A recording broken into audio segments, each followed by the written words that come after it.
우리 앞뒤 좌우로 인사 한번 나누시죠. 당신은 내 인생의 플러스입니다. 당신은 내 인생의 더하기입니다.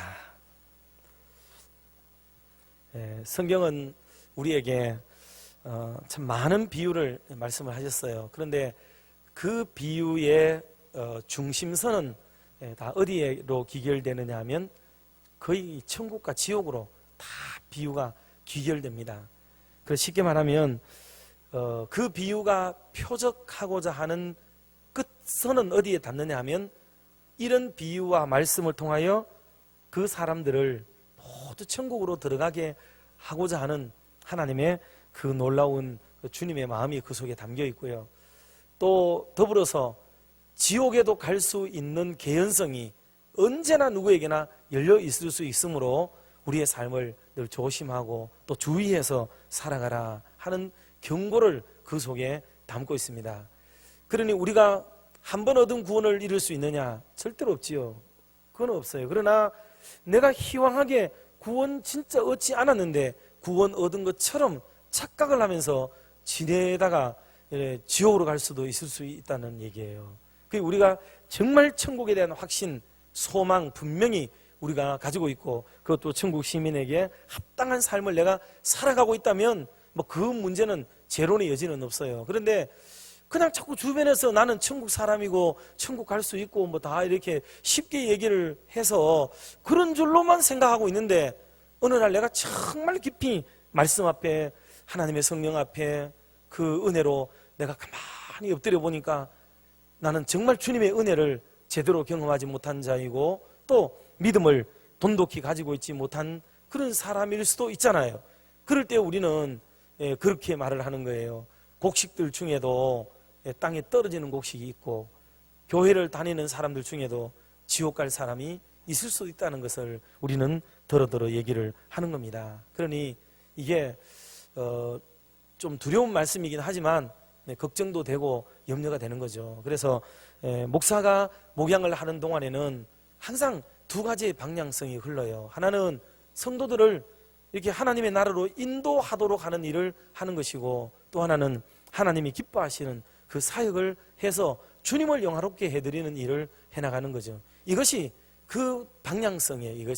이것 이외에는 이것이 가장 큰 본질이죠. 이게 이런 일들을 교회가 지속적으로 해나가도록 해서 강단이 좀 서슬 시풀어서 우리가 좀 두려움에 옷깃을 여밀게 되는 한이 있더라도 우리가 느슨하게 가다가 이것도 저것도 아닌 사람으로 낙오되어지는 것보다야 좀 긴장하고 좀 과하게 피곤하고 힘들더라도 모든 성도들이 차라리 그 말씀을 따라서 하나님의 은혜 속으로 달려가게 하는 것이 그게 100번도 옳은 일이 되는 것이고 어정쩡하게 가다가 한 사람의 영혼이라도 더 말씀에부터 떨어지게 되고 위반되게 된다면 그것은 참으로 더 안타까운 일이 될 수가 있는 거죠. 그리고 나중에 가면 모두가 다 땅을 치고 후회를 해요. 선배 목사님들이 전부 다 그런 말씀 하시더라고요. 이 두 가지를 후회해요. 하나는 성도들을 정말 좀 여러분들은 용서하십시오. 목사들끼리는 그렇게 말할 수 있는 거거든요. 성도들 모가지를 비틀어서라도 천국 가도록 끌고 가야 되는데 내가 눈치 보느라고 할 소리 못할 소리를 못했다는 거예요. 그거를 그래가지고 정말 해야 될 소리를 못하고 내가 이렇게 목회 일선에서 눈치만 보다가 30년 40년 다 지나갔다는 거예요. 그게 땅을 치고 통곡할 노릇이고 또 하나는 주님을 기쁘시게 할 수 있는 어떤 일도 하지 못한 채 거기 매여가지고 세월 다 보내다가 그냥 끝났다는 거예요. 이것 때문에 그 흘러가시는 그 연세 많은 목사님들은 이 두 가지가 결국은 내가 인생 자체가 잘못한 거죠. 왜? 여러분들은 여러분의 직업과 직장에 충실하시면 되는 거잖아요. 그럼 목사들은 목사의 직업은 아니지만은 목사의 직업이라고 할 수 있는 이 목양에 대해서 그 사역을 결과 있게 감당하고 어떻게 하든지 성도들을 옥죄어서라도 올바른 길로 이끌어가고 욕을 먹든지 무슨 일이 생기든지 간에 바로 이끌어가려고 하는 이것을 해야 되는데 그냥 즐겁게만 하고 웃게만 만들다가 세상 다 끝나버리는 이런 어리석은 일이 자행되어서 되겠는가고. 그래서 어르신들이 가장 고민스럽게 여기는 은퇴 원로 목사님들의 고백을 저는 여러 번 들어본 적이 있습니다. 그러므로 사는 성도 여러분, 우리가 하나님 앞에서 믿음 생활해 나갈 때에는 이런 큰 섭을 먼저 보고 이게 눈에 보이면 이제 그 안에서 이루어지는 뭐 지나가다가 부딪히는 거라든가 몇 마디의 말 때문에 이렇게 아파한다든지 하는 거라든지 내 마음에 차지 않는 뭐 있던 거라든지 이런 거는요 진짜 지엽적인 거예요. 이거는 하나도 중요하지 않는 것들입니다. 이거는 져도 괜찮고 그거는 물러터져도 괜찮고 그거는 맨날 양보해도 괜찮고 그거는 중요한 게 한 것도 아니에요. 한 개도 사실은 중요하지 않습니다. 거기다가 그냥 의미를 부여해가지고 이것이 지나치면 이렇게 되고 그게 발전되면 저렇게 되고 막 그렇게 되는 건데 그러면 이게 얼마나 중요하냐 그리고 이거 어떡할래 이런 논리를 비약해서 하니까 문제가 되어 보이는 거지 실제로 그게 문제가 되지는 않습니다. 않아요. 그래서 믿음 생활에 대한 오늘 본문에 나오는 말씀이 옛부터 그리스도인들의 8대 미덕이라는 말씀을 하는 본문이 오늘 본문이에요. 8가지의 중대한 신앙의 태도 그리고 자세 이것을 견지해 가는 것이 중요하다. 이것은 오랜 신앙의 선배님들이 계속해서 한국교회 강단을 향하여 두드렸던 말씀이기도 합니다. 자, 오늘 그런 말씀들을 좀 더 나누도록 하겠습니다. 먼저 5절에서 7절만을 좀 핵심적으로 한 번 더 합독을 한번 하도록 하겠습니다. 그러므로 너희가 더욱 힘써 너희 믿음의 덕을, 덕의 지식을, 지식의 절제를, 절제의 인내를, 인내의 경건을, 경건의 형제 우애를, 형제 우애의 사랑을 더하라. 아멘. 보면 믿음에서 출발해서 사랑에서 끝나는 거죠. 이것을 잘 이해를 하시면 도움이 돼요. 다시 말하면 믿음에서 출발을 했는데 거쳐서 어디에 도달하느냐면 사랑에 도달하는 거예요. 그토록 우리가 많은 말을 했던 믿음, 소망, 사랑이라는 단어가 늘 붙었었기 때문에 믿음이라는 것과 사랑이라는 것의 간격은 거의 없는 것처럼 이렇게 여겨지게 될 수도 있어요. 그런데 베드로서에서는 이 부분을 아주 디테일하게 내용을 전개해 놓았습니다. 그 믿음을 가지고서 사랑이라는 큰 단계에 도달하기까지는 하루아침에 되는 것도 아니고 한 번에 되는 것도 아니고 그냥 믿음과 사랑이 막 동시에 막 생기는 것도 아니고 그 사이에는 뭔가 굉장한 과정이 일어난다는 것을 우리에게 보여주는 그게 오늘 본문의 말씀이에요. 여러분 그런 말 알죠? 세상에서 가장 먼 거리가 어디냐 뭐 이런 문제를 내기도 하죠. 세상에서 가장 먼 거리가 어디인지 아세요 혹시요?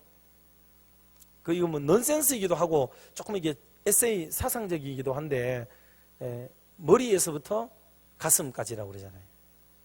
머리에서부터 가슴까지가 길어도 뭐 저는 목이 되게 짧아가지고 목이 없어요 거의. 그래서 저는 이렇게 누워서 텔레비전을 보면 목이 안 보입니다. 목이. 그래 이래 숙여가 이래 보면은 이 땀띠가 생겨요 여기가. 그러니까 휴지를 하나 딱 깔아야 됩니다 여기다가.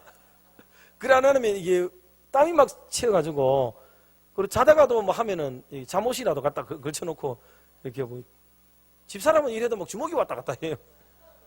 목이 긴 분들 보면 참 부러워요. 그러니까 이게 목이 이미 5cm 제가 이게 없어졌어요. 이게 뭔가 원래부터 이게 없는 건지 언제부터 찌부러들었는지 제가 파악을 못 하겠어요.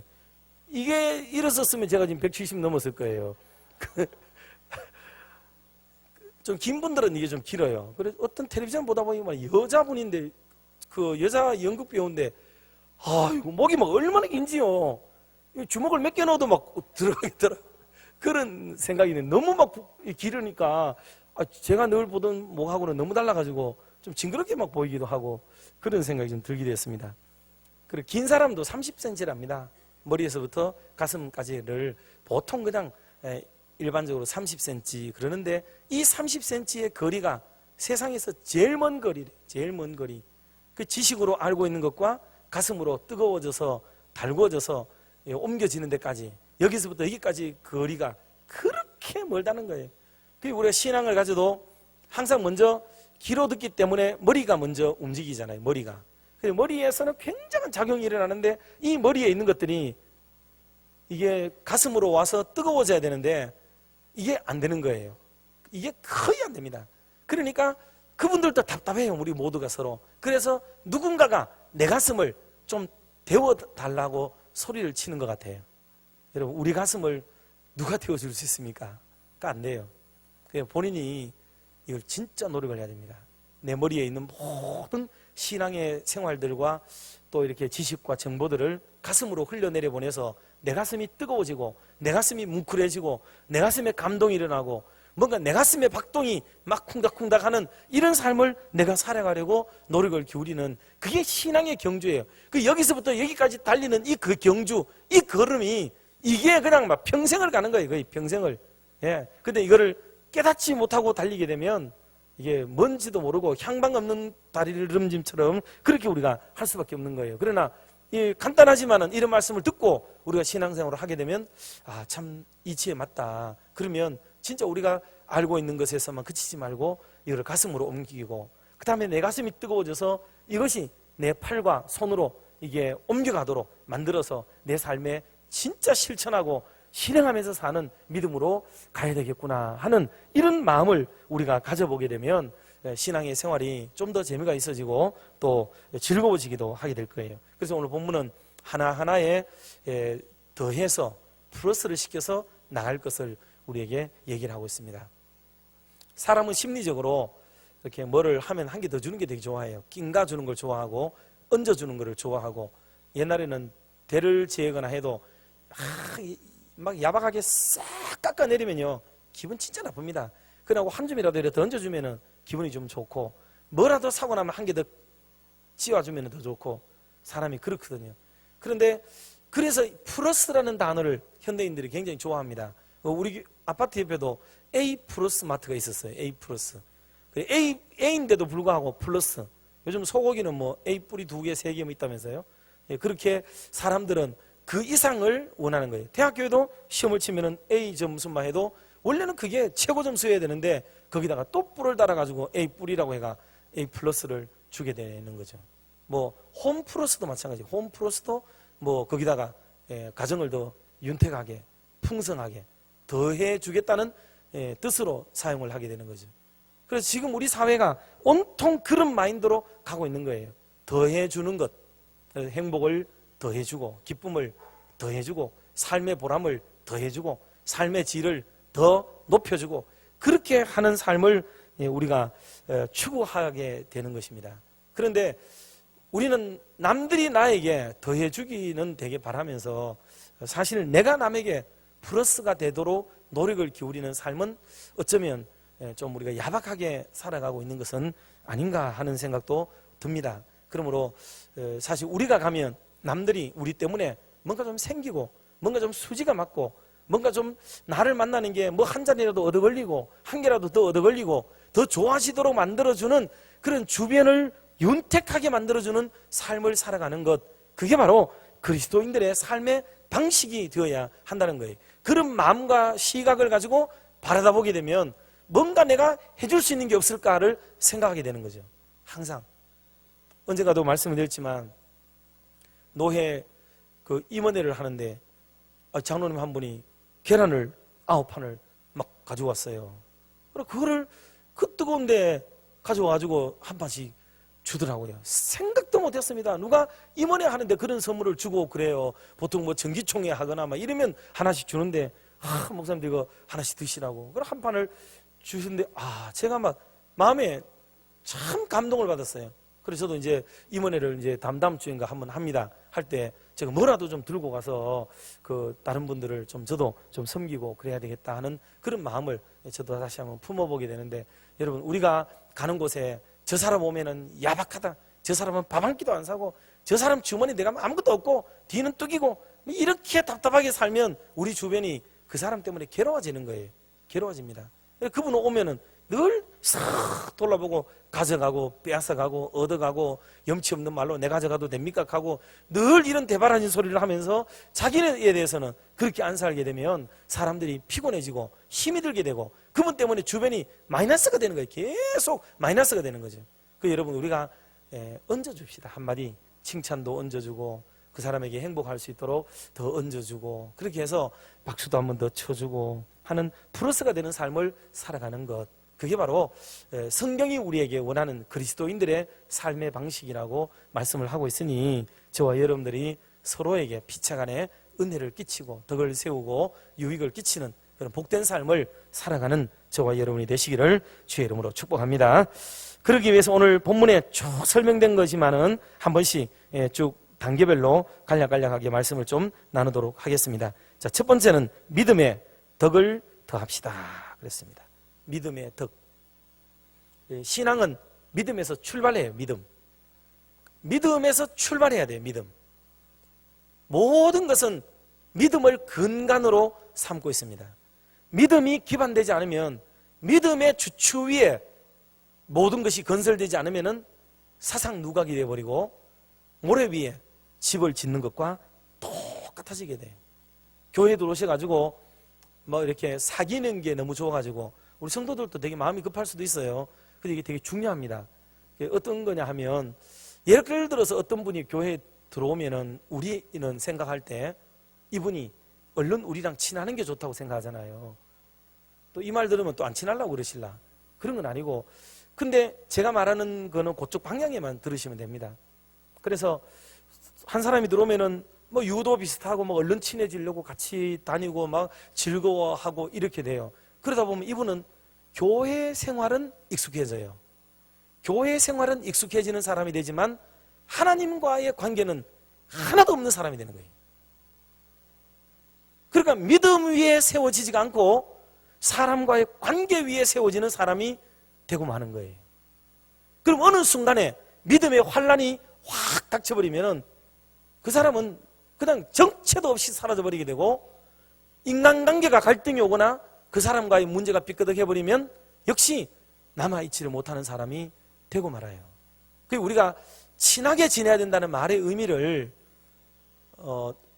코이노니아 이렇게 말씀을 할 때 여러 번 드렸지만은, 성도의 교제가 여러분 얼마나 중요합니까? 근데 원래 성도의 교제라는 것은 그냥 우리끼리 별도로 만나서 하는 것만 포함하는 게 아니에요. 성도의 교제는 어디서 이루어지느냐 하면 이렇게 지금처럼 예배에 같이 이렇게 나와 있거든요. 서로 말 한마디 주고받지 않아요. 그러나 우리는 영적으로 놀라운 영교를 지금 서로 나누고 있는 시간이 돼요.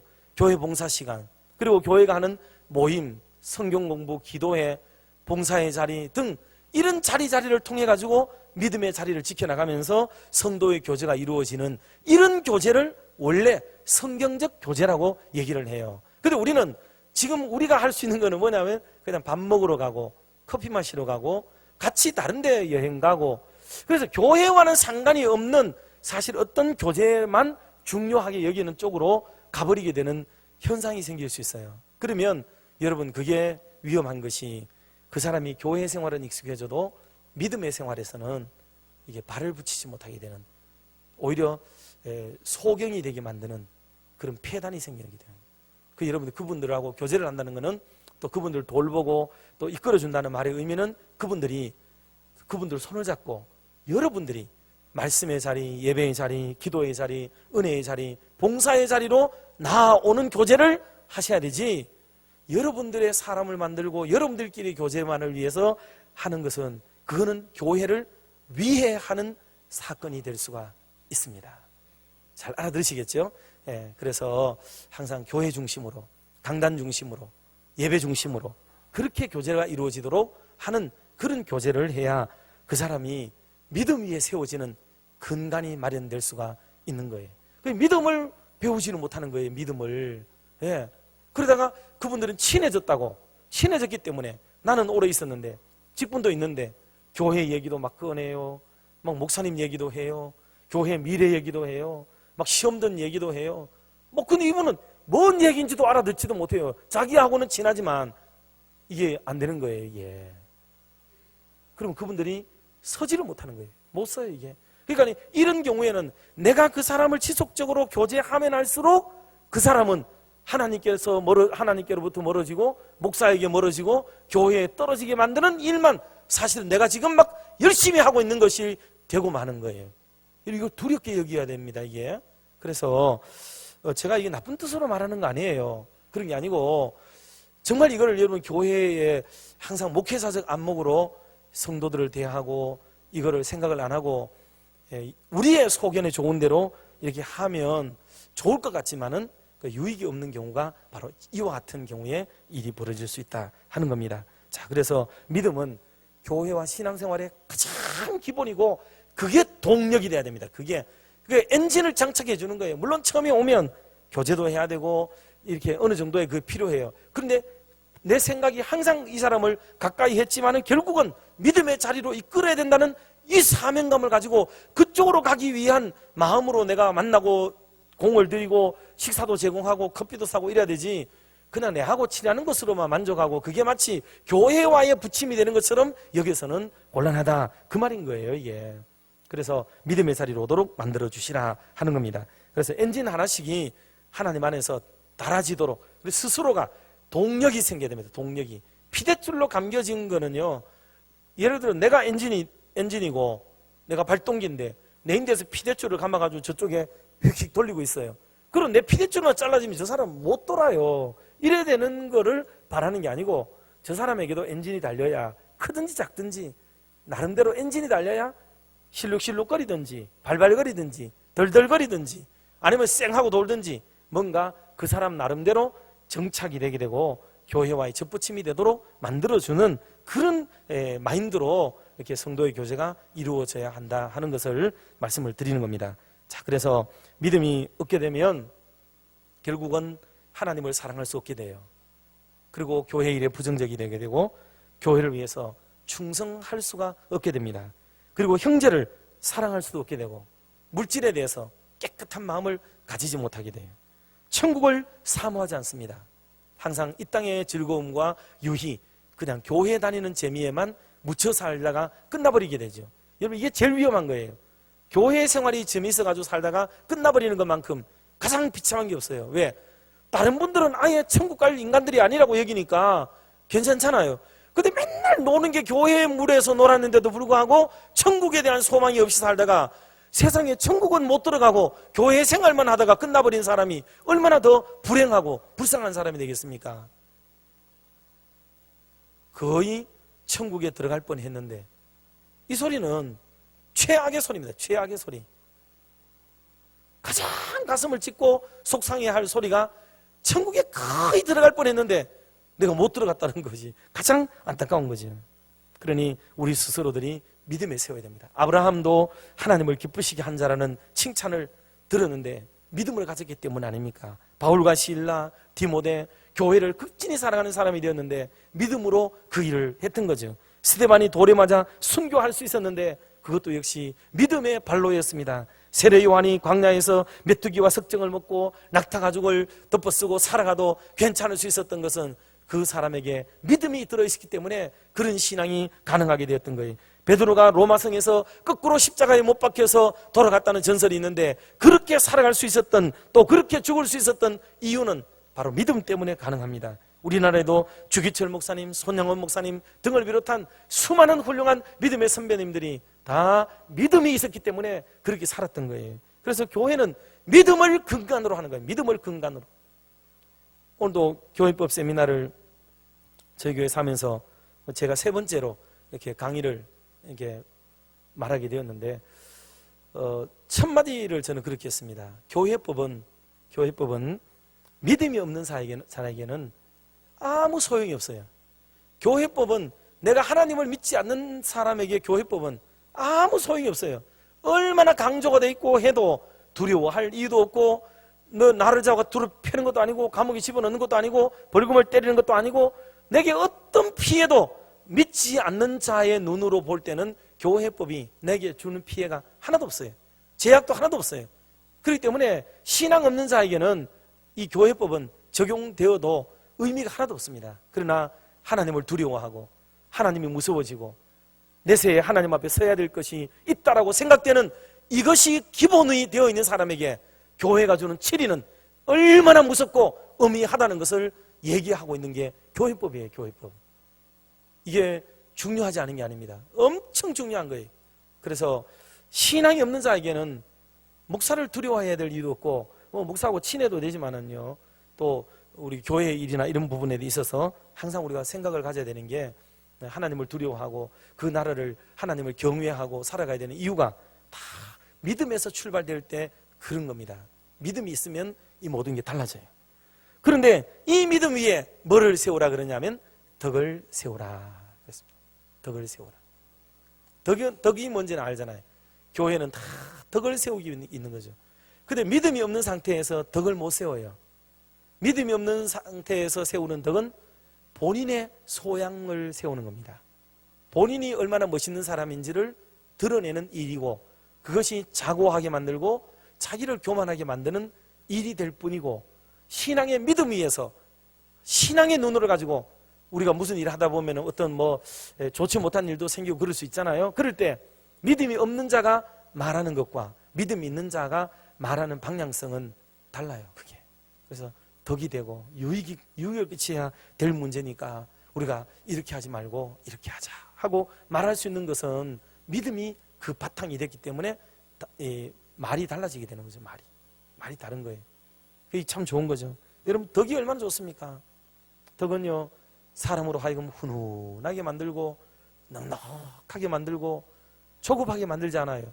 썩냈던 사람조차도 온화한 마음이 들게 만들고, 그리고 그렇게도 불같이 격정적이던 사람을 차분하게 만들어주는 것도 이게 다 덕이에요. 덕은 정말 아름다운 겁니다. 덕은 인자하고 자비롭고 넉넉해서, 그래서 이것은 믿음의 경륜이 쌓인 사람에게 덕이 싹 들어가게 됐을 때 최고로 멋진 멋있는 모습이 되는 거죠. 사실 대부분의 성도들은 믿음이라는 주제를 가지고 평생 살다가 이제 다 이렇게 끝나버리는 경우가 많아요. 덕이라는 그 단계에도 도달하기가 되게 어려운 경우가 많습니다.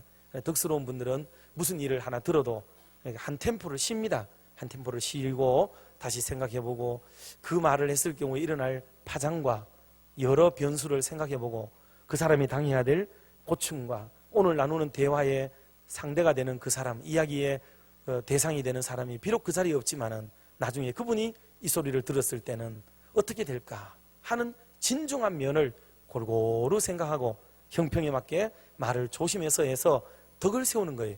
그렇지 않고 급한 나머지 막 자기 의협심에 지금 막 감정에 돋쳐가지고 막 그러면 되느냐고 이러지 않느냐고 막 쏟아붓고 나면은 걷잡을 수 없는 풍파가 뒤따라오고, 그 사람이 거기서 그런 말 하면 되느냐고 따지게 들게 되면은 시비와 싸움이 일어나게 될 수도 있는 그런 일이 벌어지는 경우를 많이 보게 돼요. 그러니 덕이라고 하는 것은 참 중요합니다.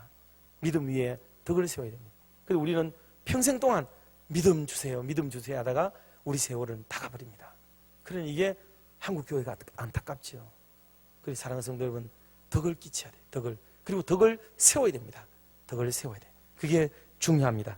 믿음은 내적인 거예요. 믿음은 내적인 것으로서 자기 속을 이렇게 갖고 가는 거라면, 덕은 외적인 행동을 의미해요. 언어라든가 행위, 표현, 표정, 이런 것들이 다 덕을 세우는데 유익합니다. 심지어는 걸음걸이 하나까지, 심지어는 스쳐 지나가는 사람하고의 순간적인 스침 속에서 표현해내고 뿜어내는 자기의 영적인 에너지까지. 사람이 지나가 보면 알잖아요. 쌩 하고 지나가는 거하고 뭔가 인자와 아쉬움으로 지나가는 거하고 다를 수밖에 없는 거죠. 그게 그런 데서 이미 풍겨나는 거예요. 왜? 우리 그런 말 하잖아요. 소갈딱지가 뭐 같다고 이런 말도 하는데, 좀의 기분 나쁘면 막 얼굴이 막 달라지고 푸르르거리고 이렇게 막 오돌오돌 떨고, 우리 그렇게 사는 게 아니고, 여러분 이게 마음을 좀 넓히고 가슴을 키우고 이렇게 해서 좀 포용력을 가지고 살아가는 것, 이게 주님이 나를 따르는 제자들은 좀 그랬으면 좋겠다. 왜냐하면 바리새인들과 사두개인들은요, 예수님이 한 번만 나타났다가 기사 한 번 행하고 나면요 쫓아가 자기들끼리 모여가지고 난리가 나요. 이랬다 저랬다, 이거 뭔 법에 걸리느냐, 어떻게 할까, 저거 손봐야 되지 않겠느냐, 이거 낮밤 없이 그런 얘기를 하는 사람이 서기관 바리새인들 율법사들이었어요. 신약 복음서 읽어보세요. 계속 그럽니다.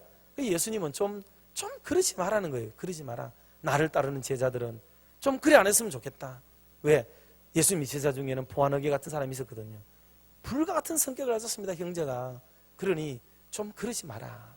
섣불리 그러지 마라. 베드로 같은 사람에게도 다혈질이어서 그 막 칼을 들고 대제사장 종 말고의 길을 갖다가 그냥 확 잘라버리는 그런 일이 막 벌어지기도 했잖아요. 검을 쓰는 자는 검으로 망한다. 좀 그러지 말고 예수 믿는 사람이 덕을 세우고 살도록 하라. 그런 마음의 자세들을 우리에게 주신 거거든요. 오늘 우리들이 조금 덕을 세우도록 노력을 기울여야 됩니다.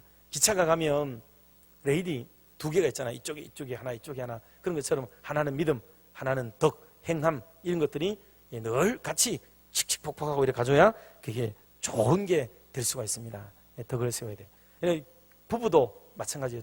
부부도 한 사람이 믿음의 얘기만 계속할 때 쌍방이 믿음으로 받쳐주면 더 좋지만은 어떨 때는 덕으로도 호응을 하고 이렇게 막 그런 조화를 이루는 이런 것들이 우리 신앙에 참 필요합니다.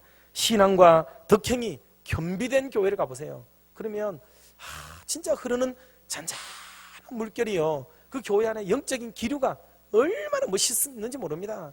그런 어떤 일이 생겨도 그런 일들에 대해서 조용하게 대응을 하고 하나님이 이 일을 두고 어떻게 이루시는지를 지켜보고 섣불리 우리가 나서서 악역을 감당하지 않고 그렇게 하려는 영적인 움직임과 그런 거룩한 영성이 그 교회 안에 이렇게 흘러가요. 그런 곳에서 그런 거룩한 물결이 흐르는 곳에 생명수가 이렇게 자라게 되죠. 생명나무들이 거기서 자라나게 되고 풀들이 막 일어나게 되고 숲을 이루는 그런 좋은 결과가 일어나게 된다 말씀을 하셨습니다. 자, 두 번째까지만 하겠습니다. 두 번째는 덕의 지식을 더합시다 그랬습니다. 덕의 지식. 그 덕이 있는데 지식이 없으면요 사람이 이렇게 격이 떨어져 보이기도 합니다. 그런데 참 어른들이 이렇게 된다는 것은 신앙의 경험이 많은 거잖아요. 어른이 되면 말도 우리 이순철 목사님처럼 좀 느긋하게 하고 나 정말 참 대단해요. 뭐 아무리 따라 하려고 해도 잘 안 돼. 그래서 제가 좀 많이 좀 내가 좀 더 담임 목사인데 좀 더 느긋해야 될 텐데 이런 생각도 한번 해봅니다. 도전도 되고 그래서 좀 이렇게 넉넉하게 여유롭게 그렇게 하는 게 얼마나 좋아요. 할아버지가 되면 그렇잖아요. 여러분 상당수의 이곳에 계신 분들이 자리에 앉았다가 한 번만에 빨딱 못 일어나잖아요. 지금 이제 다 한 번 짚고 한 바퀴 빙 돌아가지고 일어나야 되지. 한 번만에 싹 못 일어나. 일나면 큰일 납니다. 이게 일나면 뚜둑거리고요. 이게 안 좋습니다. 그러니 충분히 해야 되고 또 새벽에도 지금 같은 경우에 여름이니까 이제 에어컨 바람이 있다가 밖에 뜨거운 데 나갈 때 조심해야 돼요. 그때 현기증이 오고 이렇게 할 수 있습니다. 그러니 밖에 나가기 전에 호흡을 하고 바깥 날씨 덥다 뜨겁다 하고 속으로 생각하면 하고 그렇게 딱 뜨거운 바람을 쐬야 이게 덜하고 추운 겨울에도 따뜻한 방에 있다가 새벽 기도 가려고 탁 보니까 시기가 2분 3분밖에 안 나가 늦었다고 얼른 나오려고 그러다가 그만 미끄러지기도 하고 그때 심근경색을 비롯해서 가슴 문제가 발생하기도 하고 이런 아픔이 찾아오는 게 그래요. 어른은 어른으로서 행동을 해야 됩니다. 이제 다 대부분 할아버지 할머니들이 되셨잖아요. 그러면 할아버지 할머니들처럼 행동해야 될 때도 있어요. 육신적인 것은 그럴 수밖에 없는 겁니다. 그러니까 신앙에도 템포를 하나 좀 더 늦춰서 전에 같으면 팔 떨 것도 잠잠히 한 번 더 기도하는 마음으로 생각 좀 해보고 심호흡 돌리고 내일 다시 한번 의논하자. 이렇게 여유 있게도 말하고 또 먼 일이 있으면 한 일주일간 기도해보고 의논하자. 이런 말도 할 수 있고 그래서 뭔가 우리의 신앙에도 조금 더 여유를 찾고 그러는 가운데서 나오는 생각 끝에 나오는 한마디 말이 묵직한 말이 나오죠.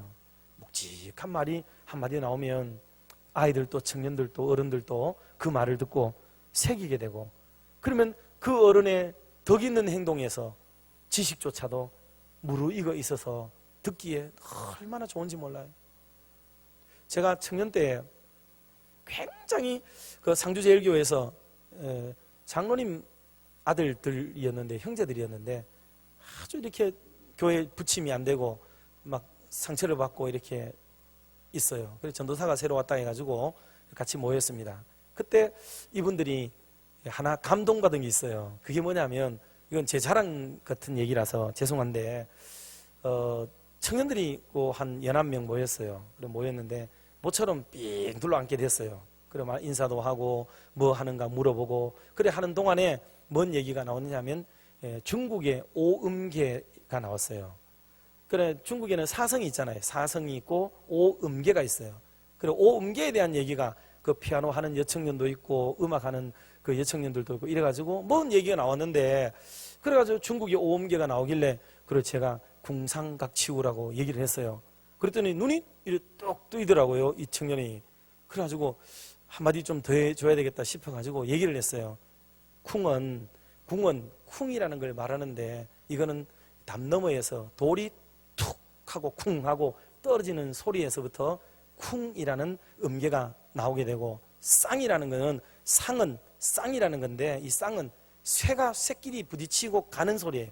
새가 새를 가는 소리인데, 그 쌍 그러는 소리가 그게 바로 중국의 이 음계를 가지고 있는 것이고, 각이라고 하는 것은 칵이라는 말로 쓰는데, 그것은 나무와 나무끼리를 팍 부딪힐 때 나는 소리가 각이다라고 얘기했어요. 치는 저 불꽃들이 확 타오를 때 치 하고 타오르는 소리를 가리켜서 치라고 하는 네 번째 음계가 되고, 후는 여러분 짐작하시는 대로 이거는 폭포에서 물이 확 떨어지는 물의 소리예요.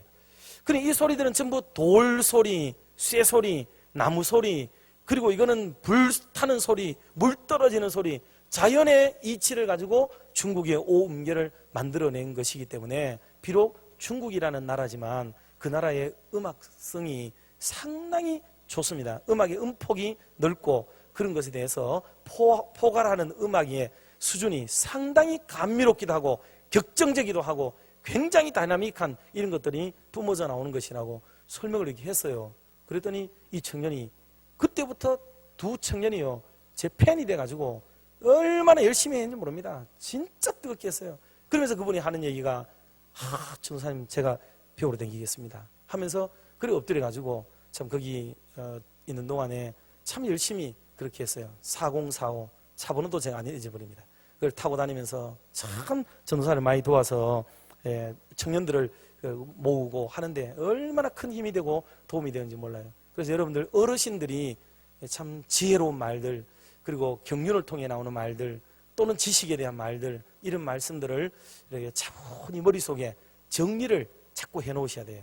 뭐라도. 그래서 청년들과 학생들을 만났을 때 우리는 항상 불쑥불쑥 잔소리만 나가잖아요. 조용히 해라, 깨끗이 해라, 뭐 이런 잔소리만 나가면 애들은 우리를 경계하고 싫어하고 돌아서는데, 교육적인 좋은 얘기들도 서로 나눠주면서 이렇게 시간을 보내게 되면 그들도 눈이 달라지고 눈빛이 달라지고 마음이 열리고, 그렇게 해서 좋은 게 생기는 거죠.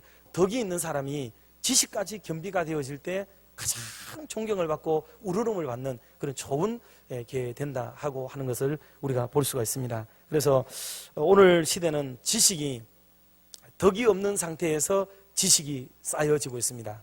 덕이 없는 가운데 있는 지식은, 이거는 사람을 죽이는 데 사용이 되고요, 그 공동체를 파괴시키는 데 사용되는 거예요. 그런 지식은 그 사람에게 있어서, 덕이 없는 사람에게 있어서 가지게 되는 정보는 계속 위험한 무기밖에 되지 않아요. 알면 알수록 그는 폭발력을 발휘하게만 되고, 그 공동체를 고난 속으로만 집어넣는 정보가 될 뿐인 거예요. 여러분, 그게 얼마나 위험한 일인지를 알아야 합니다. 끝으로 말씀을 드리면, 대구 시내의 어떤 모 교회가 법적으로 지금 굉장히 곤혹을 당했습니다. 그 이유 중에 하나는 그렇게까지 극단적으로 갈 게 아니에요. 그런데 법을 좀 안다는 분이 뒤에서, 저 서울에서 원격 조정을 한 거예요. 내가 볼 때 법적으로 문제 없습니다. 이거 저쪽이 잘못된 겁니다. 계속 이 얘기만 한 거예요. 그리고 얼른 화해를 해가지고 노회의 정서를 알아야 되고, 교회의 분위기를 알아가지고 얼른 오사마리를 내가지고 교회가 덕이 되고 은혜롭게 되고, 그렇게 했더라면 이게 교회가 얼마나 아름답고 행복해지고 좋게 마무리가 되고 그렇게 좋았을 텐데, 그렇게 되는 이 지식이, 그 사람 지식이 틀린 건 아니에요. 맞아요. 그러나 정서법을 넘어설 수가 없잖아요. 지금 이 가까이 있는 사람들은 이분이 잘못을 해가지고 이걸 어떻게든지 벌을 주고 잘못했으니까 어떻게 해야 되겠다는 생각을 갖고 있는데, 법을 적용하는 게 좀 잘못되었더라도 그 잘못을 저지른 일을 어쩌란 말이에요. 그래서 그 문제가 심화되어서 그 교회가 깊은 아픔을 겪게 되는 경우를 보게 됩니다. 그래서 여러분 주변에서 훈수 둘 때 조심해야 됩니다. 훈수들 때 잘못된 정보, 짜투리 지식 한마디, 어떤 그런 거 가지고 툭툭 던져주는 말이 그 사람에게는 하나의 정보가 쌓이고 누적돼 가지고 싸움을 부추기고 격한 마음이 들게 만들고 돌이킬 수 없는 지경까지 가도록 만들어버리는 그런 일이 생기게 되는 것이 다 이 덕스럽지 않는 가운데 생겨난 지식 때문에 이런 일이 벌어지는 거예요. 그러므로 사랑하는 성도 여러분, 저와 여러분이 오늘 믿음 그리고 덕, 지식 이 세 가지에 대한 말씀을 오늘 드렸는데, 오늘 엎드릴 때 하나님, 제게는 무엇이 지금 부족합니까? 제게는 덕이 부족합니까? 하나님, 지식이 부족합니까? 아니면 믿음이 제가 좀 부족합니까? 하나님, 제게 필요한 것을 좀 채워주세요 하고 해서 나를 만나는 분들이 참 저분은 괜찮은 사람이야 하고 인정을 해줄 수 있는 그런 좋은 삶을 우리가 살면 그게 하나님께 영광이 되고 교회의 자랑이 되고, 그리고 예수 안 믿는 분들이 하나님의 교회를 귀하게 보는 그런 놀라운 그 시작점이 이루어지게 될 겁니다. 이런 은혜의 삶을 각오하면서 엎드리는 이 밤이 되기를 주의 이름으로 축복합니다. 기도하겠습니다. 하나님 아버지, 또 3일 저녁 주님 앞에 모였습니다.